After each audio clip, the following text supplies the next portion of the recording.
Emmanuel, élevé dans sa famille, est avide de saisir tout objet nouveau en vue d'une exploration active, le passer d'une main à l'autre, le porter à la bouche, par exemple.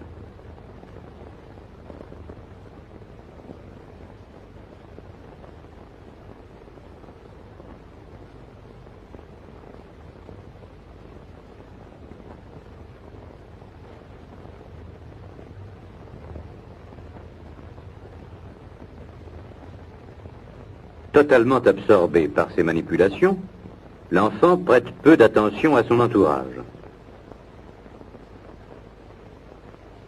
Christine, régulièrement confiée à une crèche de jour, ne semble pas présenter un comportement différent de celui de l'enfant précédent.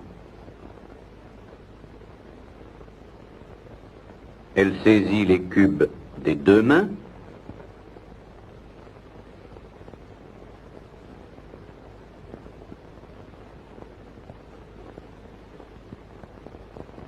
essaie de les superposer, les récupère quand ils tombent. Elle aussi est tout absorbée par son jeu. Ces deux exemples nous ont montré le cas d'enfants dont les conditions familiales offrent toutes. Caroline, dont la mère s'est médiocrement souciée, est anorexique.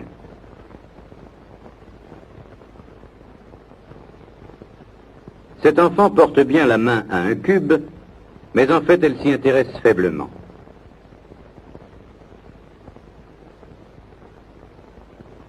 Très souvent, elle jette un regard interrogateur autour d'elle. Son exploration reste active, mais elle semble surtout préoccupée par son entourage. Dans les cas qui vont suivre, le souci croissant de l'environnement et l'inquiétude décuplée auront pour corrélatif un amoindrissement de Véronique, également anorexique, manifeste son refus en écartant ses mains d'un geste d'évitement.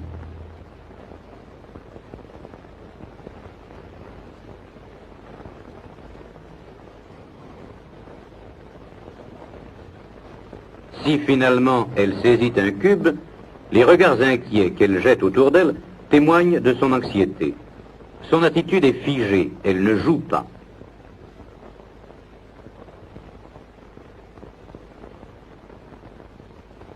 Jean, retiré très tôt à sa famille et hospitalisé après plusieurs placements, épie attentivement les gestes du psychologue.